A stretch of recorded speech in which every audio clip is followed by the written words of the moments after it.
اللہ الرحمن الرحیم۔ اللہ کے نام سے شروع جو بڑا مہربان اور نہایت رحم کرنے والا ہے۔ پیارے دوستو، آج ہم بات کریں گے اللہ تعالیٰ کے ایک ایسے برگزیدہ پیغمبر کی جن کو سمندر میں ڈال دیا گیا اور جن کو ایک دیو ہیکل مچھلی نے نگل لیا۔ آخر آپ سے ایسی کون سی خطا سرزد ہوئی تھی جس کی وجہ سے آپ کو کئی دنوں تک مچھلی کے پیٹ میں رہنا پڑا اور آپ کئی دنوں تک اس دیو ہیکل مچھلی کے پیٹ میں رہے، اور آخر کار آپ نے ایسی کون سی دعا پڑھی جس کی وجہ سے اللہ تعالیٰ نے آپ کو اس آزمائش سے نکال دیا اور آپ کئی دنوں کے بعد اس مچھلی کے پیٹ سے باہر آئے۔ پیارے دوستو، آج کی اس منفرد ویڈیو میں ہم آپ کو حضرت یونس علیہ السلام کے عجیب و غریب واقعے کے بارے میں بتائیں گے اور اس دعا کے بھی بارے میں بتائیں گے جو حضرت یونس علیہ السلام نے اللہ تعالیٰ کی بارگاہ میں مانگی اور جس کے بعد اللہ تعالیٰ نے حضرت یونس علیہ السلام کو اس آزمائش سے دور کر دیا۔ اور اس دعا کو جو بھی مصیبت زدہ پڑے گا تو اللہ تعالیٰ اپنے فضل و کرم سے اس کی تمام پریشانیوں کو دور کر دے گا۔ پیارے دوستو، حضرت یونس علیہ السلام اللہ تعالیٰ کے ایک برگزیدہ پیغمبر گزرے ہیں جن کو اللہ تعالیٰ نے قوم بنی اسرائیل کی طرف مبعوث فرمایا تھا۔ اور پیارے دوستو، یاد رہے کہ قوم بنی اسرائیل وہ واحد قوم ہے جس کی طرف اللہ تعالیٰ نے سب سے زیادہ انبیاء کرام کو مبعوث فرمایا، اور اللہ تعالیٰ نے حضرت یونس علیہ السلام کو نبوت عطا فرمائی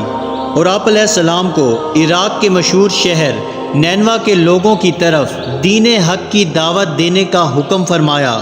اللہ تعالیٰ نے جب حضرت یونس علیہ السلام کو نبوت عطا فرمائی تو اس وقت آپ کی عمر مبارک 28 سال تھی۔ چنانچہ اللہ تعالیٰ کے حکم کے مطابق حضرت یونس علیہ السلام اہل نینوا کو ایک عرصے تک دعوت حق دیتے رہے اور انہیں اللہ تعالیٰ کی وحدانیت کی طرف بلاتے رہے، لیکن اہل نینوا نے آپ کی بات پر کوئی کان نہ دھرا اور وہ اسی طرح اپنے گناہوں اور برائیوں کے اندر مبتلا رہے۔ لیکن اس کے باوجود بھی حضرت یونس علیہ السلام اپنی قوم کو اللہ تعالیٰ کی وحدانیت کی طرف بلاتے رہے اور گناہوں سے منع کرتے رہے۔ حضرت یونس علیہ السلام نے کئی سالوں تک اپنی قوم کو دعوت حق کی تبلیغ کی، لیکن وہ قوم اپنے گناہوں سے باز نہ آئی اور اسی طرح اللہ تعالیٰ کی نافرمانیوں اور گناہوں کے اندر مبتلا رہے۔ اہل نینوا کی اس مسلسل سرکشی اور مخالفت نے حضرت یونس علیہ السلام کو دل برداشتہ کر دیا، اور حضرت یونس علیہ السلام اپنی قوم کی نافرمانیوں کو دیکھ کر ان سے سخت ناراض ہوئے اور ان کے لیے اللہ تعالیٰ سے عذاب الہی کی بد دعا کر کے اس بستی سے روانہ ہو گئے۔ اور پھر جب آپ اپنی قوم کے لیے بد دعا کرنے کے بعد اس بستی سے باہر نکلے تو چلتے چلتے دریائے فرات کے کنارے پر پہنچ گئے، اور وہاں آپ کو مسافروں سے بھری ہوئی ایک کشتی نظر آئی جو جانے کے لیے تیار تھی۔ چنانچہ آپ علیہ السلام بھی اس کشتی میں سوار ہو گئے۔ کشتی ابھی کچھ دور ہی گئی تھی کہ اللہ تعالیٰ کی طرف سے خوفناک طوفانی ہوائیں چلنے لگی، اور ان خوفناک طوفانی ہواؤں کے اندر وہ کشتی ڈگمگانے لگی۔ چنانچہ ان طوفانی ہواؤں کے اندر کشتی کے ڈوبنے کا خطرہ مزید بڑھ گیا، تو اس وقت تمام ملاحوں نے اپنے عقیدے کے مطابق کہا کہ معلوم ہوتا ہے کہ اپنے آقا کا بھاگا ہوا کوئی غلام اس کشتی میں سوار ہو گیا ہے۔ چنانچہ جب تک اس غلام کو کشتی سے باہر نہ نکال دیا جائے تب تک اس مصیبت سے نجات حاصل نہیں ہو سکتی۔ چنانچہ ملاحوں کی یہ بات سن کر حضرت یونس علیہ السلام نے دل ہی میں یہ خیال کیا کہ میں نے اللہ تعالیٰ کی وحی کا انتظار کیے بغیر ہی اپنی قوم کے لیے بد دعا کی اور وہاں سے چلا آیا، اور شاید اللہ تعالیٰ کو میرا یہ عمل پسند نہ ہو اور اس وجہ سے یہ آثار نمودار ہوئے ہیں۔ چنانچہ یہ منظر دیکھ کر حضرت یونس علیہ السلام نے ان ملاحوں سے کہا کہ میں ہی وہ بھاگا ہوا غلام ہوں جو اپنے آقا سے بھاگ کر یہاں اس کشتی پر سوار ہوا ہے۔ مجھے کشتی سے نیچے پھینک دو تاکہ یہ طوفان رک جائے۔ مگر کشتی میں سوار تمام مسافر اور ملاح آپ کے بارے میں خوب جانتے تھے اور آپ کو ایک نیک انسان سمجھتے تھے، اور وہ تمام لوگ آپ کی شرافت سے خوب واقف تھے۔ اس کے بعد یہ طے پایا کہ قرآن اندازی کی جائے گی، جس کا نام قرآن اندازی میں نکلے گا اس کو کشتی سے باہر پھینک دیا جائے گا۔ چنانچہ سب کی رائے کے مطابق قرآن اندازی کی گئی اور پہلی ہی دفعہ میں حضرت یونس علیہ السلام کا نام نکل آیا، لیکن اس کے باوجود بھی تمام ملاحوں اور مسافروں کو یقین نہ آیا، اور پھر اس کے بعد دوسری اور تیسری بار بھی قرآن اندازی کی گئی، مگر ہر بار حضرت یونس علیہ السلام کا نام ہی نکلتا۔ چنانچہ اس طرح مسافر اور ملاح اس بات پر مجبور ہو گئے کہ وہ حضرت یونس علیہ السلام کو کشتی سے نکال دیں۔ ابھی وہ یہ سب سوچ ہی رہے تھے کہ حضرت یونس علیہ السلام نے خود ہی کشتی سے چھلانگ لگا دی، تو اس وقت اللہ تعالیٰ نے ایک بہت بڑی مچھلی کو حکم دیا، تو اس مچھلی نے آپ علیہ السلام کو زندہ ہی نگل لیا، اور اللہ تعالیٰ کے حکم سے اس مچھلی نے آپ علیہ السلام کو صحیح سلامت اپنے پیٹ میں محفوظ رکھا۔ جب حضرت یونس علیہ السلام اپنی قوم سے ناراض ہو کر اس بستی سے چلے گئے تھے، تو آپ علیہ السلام نے ان لوگوں کو عذاب الہی کی پیش گوئی بھی کی تھی، لیکن ان لوگوں کو حضرت یونس علیہ السلام کی کسی بات پر کوئی یقین نہ آیا۔ وہ لوگ کہا کرتے تھے کہ حضرت یونس علیہ السلام تو کہتے تھے کہ اللہ تعالیٰ کا عذاب آئے گا، لیکن اب تک تو کوئی عذاب نہ آیا،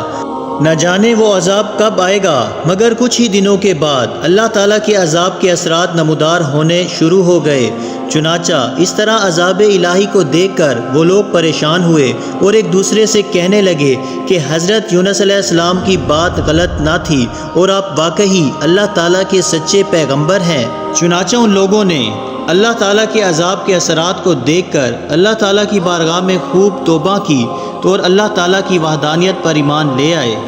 اور اللہ تعالیٰ سے اس عذاب کے ٹل جانے کی دعا کرنے لگے۔ تو اس وقت اللہ تعالیٰ نے ان لوگوں کی توبہ کو قبول فرما لیا اور ان کو اس عذاب سے محفوظ رکھا۔ پیارے دوستو، ادھر حضرت یونس علیہ السلام مچھلی کے پیٹ میں زندہ تھے اور اللہ تعالیٰ کی وحی کا انتظار کیے بغیر ہی اپنی قوم کو چھوڑ آنے پر نادم تھے۔ تو اس وقت حضرت یونس علیہ السلام نے اللہ تعالیٰ کی بارگاہ میں اپنی خطا کی معافی کے لیے یہ دعا پڑھی: لا الہ الا انت سبحانک انی کنت من الظالمین۔ ترجمہ: اے رب العالمین، تیرے سوا کوئی معبود نہیں، تو ہی یکتا ہے اور میں تیری پاکی بیان کرتا ہوں، بے شک میں خود ہی ظالم ہوں۔ چنانچہ جب اللہ تعالیٰ نے حضرت یونس علیہ السلام کی یہ درد بھری دعا سنی، تو اس دعا کو اپنی بارگاہ میں قبول فرمایا اور حضرت یونس علیہ السلام کو اس آزمائش سے نجات دی۔ اس وقت اللہ تعالیٰ نے مچھلی کو حکم دیا کہ وہ حضرت یونس علیہ السلام کو صحیح سلامت دریا کے کنارے پر ڈال دے۔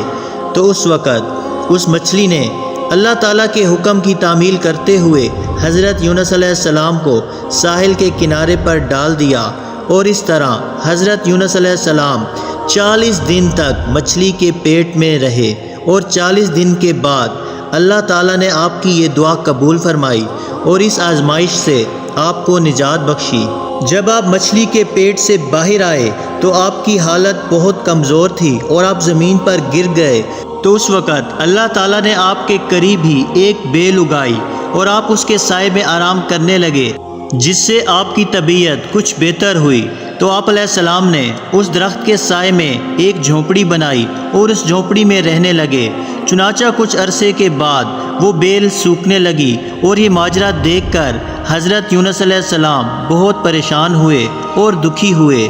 کیونکہ حضرت یونس علیہ السلام اس بیل سے بہت محبت کرنے لگ گئے تھے۔ تو اس وقت اللہ تعالیٰ نے حضرت یونس علیہ السلام کی طرف ایک وحی بھیجی کہ اے یونس، تمہیں اس بیل کے سوکھنے کا بہت افسوس ہوا، جو کہ ایک معمولی اور حقیر چیز ہے، لیکن اپنی قوم کو چھوڑتے ہوئے یہ نہ سوچا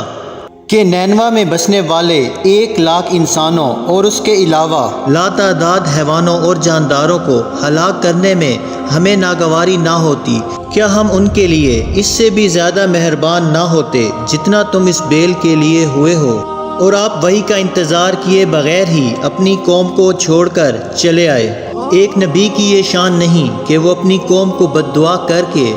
نفرت کی وجہ سے ان سے جدا ہونے میں جلدی کرے اور وحی کا انتظار بھی نہ کرے۔ پھر اللہ تعالیٰ نے حضرت یونس علیہ السلام کو یہ حکم دیا کہ وہ دوبارہ نینوا جائیں اور وہاں پر رہ کر نینوا کے لوگوں کو دین حق پہنچائیں۔ چنانچہ اس وقت حضرت یونس علیہ السلام اللہ تعالیٰ کے حکم کے مطابق نینوا کی طرف دوبارہ تشریف لے گئے اور انہوں نے حضرت یونس علیہ السلام کی آمد پر بہت خوشی کا اظہار کیا اور پھر حضرت یونس علیہ السلام سے دین کی تبلیغ حاصل کرنے لگے۔ اللہ تعالیٰ سے دعا ہے کہ اللہ تعالیٰ ہمیں بھی نیک اعمال کرنے کی توفیق عطا فرمائے اور برے اعمال سے معاف